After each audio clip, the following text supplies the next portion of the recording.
सबसे पहले हम आपको शरीर के सामान्य तौर तरीकों के बारे में बताएंगे। स्पाइनल कॉर्ड शरीर के पिछले हिस्से में होता है और रीढ़ की हड्डी नामक हड्डी के पिंजरे से घिरा हुआ होता है।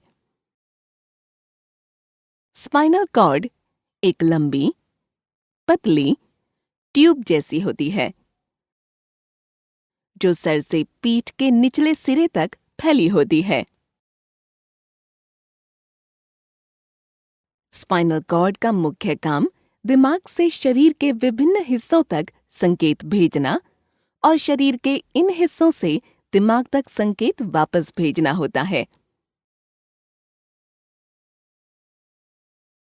दिल और दो तरह की नसें शरीर के हर हिस्से को खून पहुंचाने का और खून वापस लाने का काम करती हैं। जो खून दिल से जाता है वह शरीर के हर हिस्से को ऑक्सीजन देता है। ऑक्सीजन जिंदगी के लिए जरूरी होता है। यह खून लाल रंग में दिखाई गई नसों के द्वारा ले जाया जाता है। इन लाल नसों को आर्टरीज कहा जाता है। जब शरीर के विभिन्न हिस्से खून में लाए गए ऑक्सीजन का उपयोग कर लेते हैं, तब यह खून नीले रंग में दिखाई गई नसों के द्वारा वापस दिल को भेज दिया जाता है। इन नीली नसों को वेन कहा जाता है। स्पाइनल कॉर्ड के सभी हिस्सों को आर्टरी से खून भेजा जाता है और वेन से खाली किया जाता है। वे आर्टरीज जो स्पाइनल कॉर्ड के बाहरी ढकाव में खून भेजती हैं, उन्हें ड्यूरल आर्टरीज कहा जाता है। वे वेन्स जो स्पाइनल कॉर्ड को खाली करती हैं, उन्हें स्पाइनल वेन्स कहा जाता है।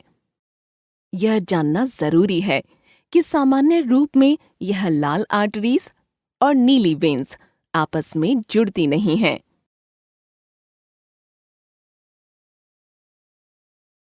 अब हम मरीज को हो रही समस्या के बारे में बताएंगे।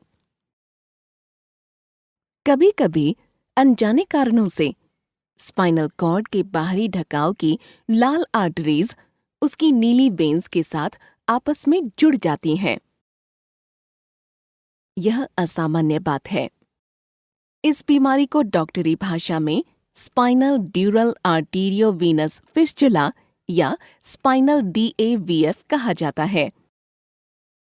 इन आर्टरीज से खून सामान्य से ज्यादा तेजी से जाता है और उसका दबाव भी ज्यादा होता है, जिससे अब यह वेन से सामान्य स्थिति की तरह नहीं जा सकता। इससे खून की नाड़ी में दबाव बढ़ जाता है, जिससे स्पाइनल कॉर्ड में बदलाव होता है और मरीज को दिक्कत होती है। ऐसे में मरीज को एक या दोनों पैरों में कमजोरी, महसूस करने में दिक्कत, पेशाब या पाखाना में समस्या हो सकती है। इस बीमारी की जांच करने के लिए दो तरह के टेस्ट्स किए जाते हैं। स्पाइनल DAVF के होने या न होने की जांच करने के लिए MRI स्कैन की जरूरत होती है।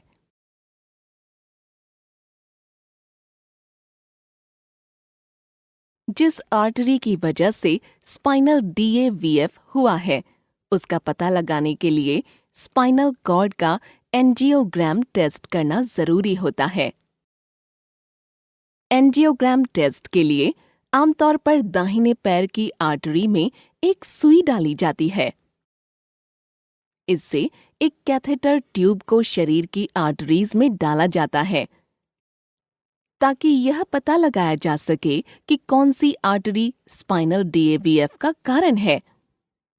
फिर कॉन्ट्रास्ट नामक एक पानी जैसी चीज कैथेटर ट्यूब से स्पाइनल कॉर्ड की आर्टरीज में डाली जाती है।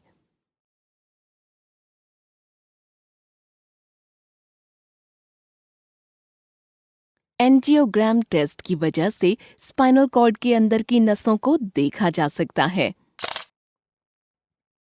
फिर DSA रूम के अंदर की स्क्रीन पर फोटो लिया जाता है। ये फोटो स्थिति के बारे में जानकारी देती हैं। अब हम आपको इलाज के विकल्पों के बारे में बताएंगे। स्पाइनल डीएवीएफ का इलाज एम्बोलाइजेशन या सर्जरी से किया जाना चाहिए। हमारे विभाग में जो इलाज किया जाता है वह नसों के अंदर से होता है। इस तरह के इलाज को एम्बोलाइजेशन कहा जाता है। इसके लिए हम मरीज की रीढ़ की हड्डी नहीं खोलते हैं। एम्बोलाइजेशन में असामान्य हिस्से में खून के बहाव को रोकने के लिए नस में दवा या सिंथेटिक सामग्री को कैथेटर ट्यूब से डाला जाता है। यह इलाज एंजियोग्राम टेस्ट की तरह किया जाता है। इलाज के लिए हम एक और कैथेटर ट्यूब आर्टरीज के अंदर डालकर स्पाइनल कॉर्ड तक पहुंचाएंगे। जब कैथेटर ट्यूब स्पाइनल डीएवीएफ तक पहुंच जाए तब हम इसमें दवा डालकर स्पाइनल डीएवीएफ को बंद कर देंगे। यह इलाज एक बार किया जाता है और स्पाइनल डीएवीएफ को पूरी तरह से बंद कर देता है। यह मरीज को आगे की दिक्कत से बचाएगा। हालांकि जो दिक्कतें पहले ही हो चुकी हैं उन्हें ठीक करना मुश्किल हो सकता है। कई बार फिजियोथेरेपी से वे पूरी तरह से ठीक हो सकते हैं, लेकिन यह हर मरीज पर निर्भर करता है। इस इलाज में कुछ खतरे हो सकते हैं। पैर में जहां आर्टरी को छेदा जाता है वहां खून की छोटी गठान बन सकती है। कैथेटर ट्यूब्स डालने पर किसी आर्टरी में चोट लग सकती है।